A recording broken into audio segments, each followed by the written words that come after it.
हाय बहनों, नमस्ते, प्रणाम। कैसी हो आप लोग। मैं पार्वती के गीत में आप लोगों का स्वागत है। आप लोग मेरे गीत को फुल वॉच करिए, चैनल को सब्सक्राइब करिए, लाइक करिए। बहुत बहुत धन्यवाद आप लोगों को। दुआरे पे बैठी है सासुता मोलिया सुना वैता बोलिया सुना वही हो बेटा कैलिया त्यो दूसरा बियाहवा बहुआ ताजी दिया त्यो बहुआ ताजी दिया त्यो हो बेटा कैलिया त्यो दूसरा बियाहवा बहुआ ताजी दिया त्यो बहुआ ताजी दिया त्यो यतानी बचने सुना बेटा तो धाना सेती बोलाई तो धाना सेती बोलाई हो धाना छोड़ी देती हमारो दुआरिया डूबी मारी जायू नैहर चली जाती हो धाना तू तो बाटियू जना मैं माझिनिया डूबी मारी जाती हो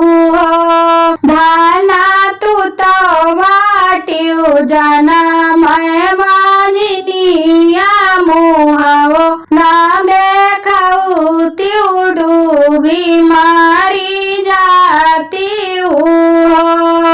बराई बारस भाए बिया वाला लन नाही भाए लालन ना जाना माई हो धाना छोड़ी दियो हमारो तुअरवा नैहर चली जाती नैहर चली जाती हो यतानी बचने सुनी तिरिया तो मनवा दुखिता भाए नयना से आंसू ढूरई नयना से आंसू ढूरई हो बहिनी निकरी गई पियावा के घर से ती गंगा घाटे पहुँचाई गंगा घाटे पहुँचाई हो धाना छोड़ी दी है पिया कर दुआरिया गंगा घाटे पहुँचाई हो मैया मारी देती अपनी लहरिया डूबी मारी जा डूबी मारी जा बाई हो मैया छूटी जाई है बझिनी का नमावा शरण अपने लेती डूबी मारी जाई हो यतानी बचन सुन गंगा मैया तिरिया लागे आवे तो तिरिया के समझावाई हो तिरिया कवना संकट तोहरे जियारा डूबी मारी जाबू डूबी मारी जाबी हो तिरिया कवना संकट तोहरे जियारा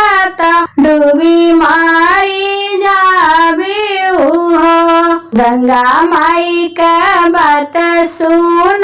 तिरिया तो गंगा जी से बोला तो गंगा जी से बोलाई हो मैया जे करे न साथे घूमे हम भावरिया वो ताना मारा ही हो मैया वही तो कहाँ जनम है बाजनिया डूबी मारी जाओ मुहवो ना देखाई हुओ यतनी बचन सुन गंगा मैया तिरिया कै समझावाई हो तिरिया जाहू तू लवटी घर जाहू अपने सजन घर हो तिरिया भोरा मई में किहुआ सनन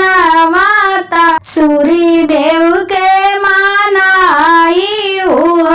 तिरिया सूर्य देव देई है आशीषिया लालन तोहरे होई हाई हो मैया के बात सुनी तिरिया घर के अपने आवाई हो बहिनी भोरा मई में उठी कहना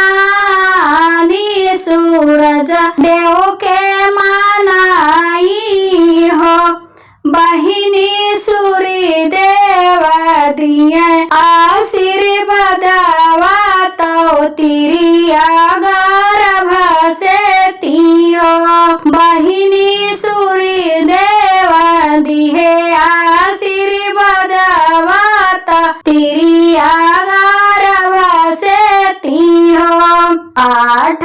महीना के बीतत नवा बाजे लागई नवा बाजे लागई हो बहिनी माझिन के जन्मे सुंदर